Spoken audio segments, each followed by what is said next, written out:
دوستوں آج ہم بات کریں گے کشمیر کے ایشو پہ۔ یہ آزاد کشمیر کا ایشو۔ اب آزاد کشمیر کا ایشو بہت اسکیلیٹ ہو چکا ہے، وہاں کے حالات بہت ہی خراب ہو چکے ہیں، اور تقریباً کوئی 10 سے 12 لوگ کی شہادت کی بھی خبر ہے۔ اب اس میں جو سب سے زیادہ جو ایشو سامنے آ رہے ہیں، ایک تو انہوں نے 38 کنڈیشنز اپنی ڈیمانڈس رکھی ہے کہ وہ اس کو ایکسیپٹ کریں، ادروائز ہم کسی بھی آپ کی بات پہ ہم یقین نہیں کرتے، یا ہم آپ کی اور کوئی بات نہیں مانیں گے، ہمارے یہ مطالبات ہیں، یہ مان لیں۔ اب ان مطالبات میں 2 3 چیزیں بڑی اہم ہیں جس پہ ہم تھوڑی سی بات کرنا چاہتے ہیں۔ دیکھیں، آپ نے دیکھا ہوگا، سنا ہوگا، یہ بلوچستان میں اختر میگل صاحب کہتے ہیں کہ اب جو نوجوان ہیں بلوچستان کے، انہوں نے ہماری سننا بند کر دی ہے۔ بلوچستان میں یہ ہوتا ہے کہ بلوچستان میں الیکشن نہیں ہوتی، بلوچستان میں ایک طرح کی سلیکشن ہوتی ہے، اور اپنے جو لوگ ہوتے ہیں جن کو بڑے لوگ جن کو وہاں پہ الیکٹ کروانا چاہتے ہیں وہ الیکٹ ہو جاتے ہیں، اور جو پاپولر عوامی لیڈرز ہوتے ہیں اور نیشنلسٹ ہوتے ہیں وہ تقریباً ہار جاتے ہیں، بھائی چاہے ان کی کتنی سپورٹ۔ ایک جو آرگنک پالٹ جو لیڈرشپ ہے اس کو ختم کر کے ایک اپنی ہاتھ کی لیڈرشپ، جو ہتھرادو لیڈرشپ ہے، اس کو کریٹ کیا جاتا ہے۔ یہ بلوچستان میں ابھی ہوا،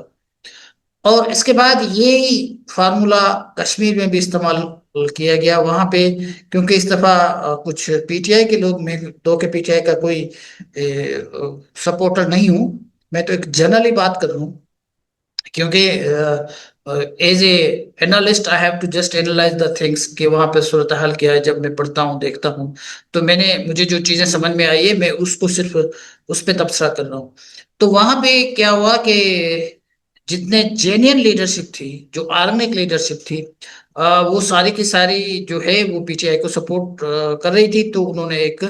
دوسری قسم کی لیڈرشپ کو جو ہے وہ پیدا کرنے کی کوشش کی، تو زبردستی وزیر اعظم وہاں کا جو ہے وہ رکھا گیا۔ اب جب اس طرح کی صورتحال ہوئی تو لوگوں کا جو اعتماد ہے، وہاں کے لوگوں کا، وہ اس لیڈرشپ پہ جو بنائی گئی وہ ختم ہو گیا۔ دوسرا جو اہم مسئلہ وہ یہ ہے، وہ اس ملک کی بڑی بدقسمتی ہے کہ دیکھیں، وہاں بھی مہاجرین کی سیٹیں ہیں جو 12 سیٹیں ہیں، لیکن وہ جو سیٹیں ہیں وہ کوٹا ہے، اس کو الیکٹ اسلام آباد کرتا ہے، جس کو چاہے ان کو وہ سیٹیں دے دے۔ وہ کشمیری ہیں لیکن وہ نان الیکٹڈ ہیں، وہ ان کو جو ہے سیٹیں جو دیتا ہے وہ کون دیتا ہے؟ وہ دیتی ہے اسلام آباد سرکار۔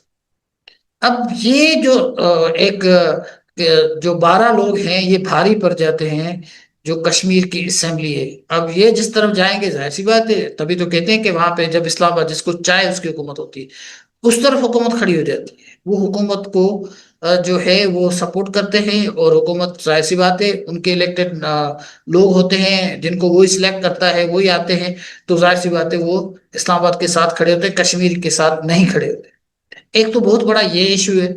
اب یہ وہاں پہ اسلام آباد بڑی آسانی کے ساتھ ان کو آپریٹ کرتا ہے، جو چاہے وہ کرے۔ میں اس کی ایک تو مثال اپنی سندھ کی بھی دینا چاہوں گا۔ دیکھیں، آپ کراچی میں مصطفیٰ کمال کی جو کانسٹیٹیونسی ہے، جا کر وہاں سے آپ پوچھیں ویس سے کہ مصطفیٰ کمال نے کتنے سیٹیں لی ہیں، تو کتنے ووٹ لیے ہیں، تو آپ کو بتا دیں گے کہ مصطفیٰ کمال نے کتنے ووٹ لیے، لیکن وہ آج ایم این اے بھی ہے اور وزیر بھی ہے۔ تو آپ کیا سمجھتے ہیں کہ یہ کوئی کراچی کا نمائندہ ہے؟ تو اسی طرح اب جس کو آپ نے وزیر بھی بنایا، جس کو ایم این اے کی سیٹ بھی دی، وہ کیا کراچی کے لیے کام کرے گا؟ تو جس نے ان کو ایک وزیر بنایا ہے اور 500 400 سیٹوں 400 ووٹ پہ اور اس کو اسمبلی میں پہنچایا، ان کی مانے گا؟ ظاہر سی بات ہے یہ انہی کی مانے گا جس نے ان کو اتنی بڑی جو ہے وہ ایک رتبہ دیا ہوا ہے۔ تو یہ ان کا نہ کسی مہاجروں کے ساتھ تعلق ہے، نہ کراچی کے ساتھ تعلق ہے، ان کا تعلق کیا ہے؟ وہ ہے جنہوں نے ان کو رکھا ہے۔ سو از دا کیس وتھ ادرس، جو دوسرے بھی ایم کیو ایم کے پاکستان کے جتنے بھی لوگ ہیں، ان کی کوئی اپنی سیٹیں اس دفعہ نہیں ہیں، جینین سیٹیں نہیں ہیں، ایک لوگوں کو جو ہے وہ ایک ارینجمنٹ کر کے ان کو رکھا گیا ہے۔ تو اب بات کرتے ہیں یہ جو مہاجرین والا جو کیس ہے، اس کو تھوڑا سمجھنے کی کوشش کریں۔ یہ جو مہاجر ہے، دیکھیں آپ پشاور چلے جائیں وہاں بھی آپ کو مہاجر ملیں گے، ہیں وہ ایک ہی زبان بات بولتے ہیں، وہ افغانی ہیں لیکن وہ بھی مہاجر ہے، ٹھیک ہے۔ آپ کشمیر میں چلے جائیں، وہاں بھی آپ کو کشمیری بات کرنے والے مہاجر ملیں گے جو کشمیر سے آئے ہیں،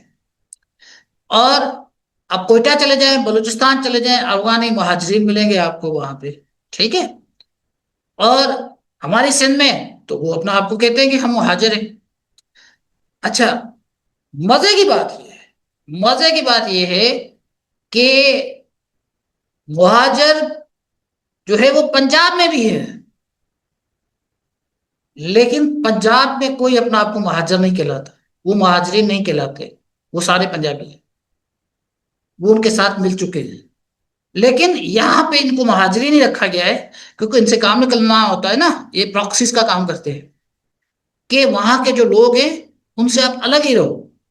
تو جب الگ رہیں گے تو ظاہر سی بات ہے پھر ان کو استعمال کرنا بہت آسان ہوگا۔ تو یہ کشمیر سے لے کر سندھ تک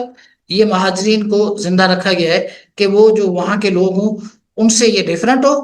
تو ہم ان کو آرام سے استعمال کر سکیں، ایک یہ بات۔ دوسری بات، اس دفعہ جو ہمیں نظر آئی ہے اس کشمیر کے ایشو میں، بہت ساری چیزیں بڑی ایکسپوز ہو گئی ہیں۔ اب دیکھیں، ہم بہت ہی آسانی کے ساتھ ان لوگوں پہ الزام لگا دیتے ہیں، جیسے بلوچستان کو ہم کہہ دیتے ہیں کہ یہ تو ہے ہی انڈین ایجنٹ، را کا سارا نیٹ ورک ہے اور سارا کچھ وہاں پہ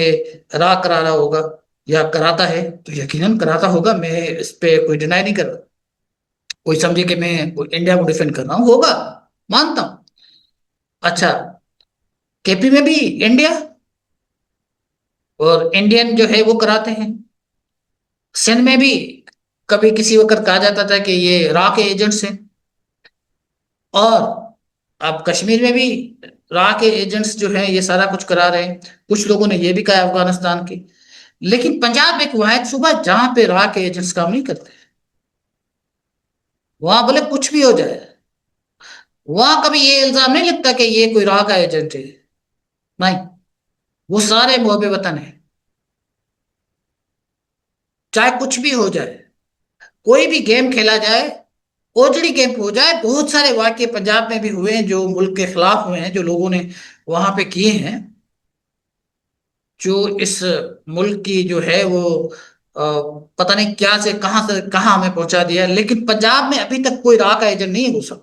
یہ راہ کے ایجنٹ صرف ان چھوٹے صوبوں میں اور چھوٹے قوموں کے ساتھ ملے ہوتے، یہ بات مجھے ابھی تک سمجھ میں نہیں آئی۔ اور دوسری بات یہ ہے کہ یہ بات اب سمجھ نہیں آ رہی کہ یہ جس طرح ہم کسی کنفلکٹ کو ڈیل کرتے ہیں، پتہ نہیں کیا ان ہمارے حکمرانوں کو جو ہے وہ ہو گیا ہے، ان کو بات سمجھ میں نہیں آتی، جب تک دو تین لاشیں نہیں گرتے تب تک یہ کسی کی بات نہیں سنتے، ہونے دو، ہونے دو، جب چیز اسکیلیٹ ہو جاتی ہے، جب چیز بڑھ جاتی ہے، جب لوگ مرنا شروع ہو جاتے ہیں، اور اس کے بعد کہتے ہیں کہ اب ہم نے کمیٹی بنا دی، تو بھائی یہ کمیٹی پہلے بنا دیتے، تو وہ کمیٹی آپ نے تبھی بنائی جب لوگ گرے، لاشیں گری، لوگ مرے، حالات خراب ہوئے، اور اس کے بعد اب ایسی کمیٹی کا کیا فائدہ؟ اب ایک کمیٹی جو کچھ لوگ گئے وہاں پہ ان کی بھی کسی نے نہیں مانی، اب دوسرے لوگ گئے ہیں، وزیر اعظم نے کوئی ایک اور کمیٹی بنائی ہے، کچھ اور لوگ بھی گئے ہیں، تو وہ جا کے بات کریں گے سارے، مطلب ہے کہ وہاں پہ کوئی آپ کو اللہ نہ کرے کوئی بلوچستان کا آدمی یا کے پی کا آدمی نہیں ملے گا، کوئی سندھ کا آدمی بھی نہیں ہوگا، سارے پنجاب کے لوگ ہوں گے، وہی گئے ہیں کشمیر،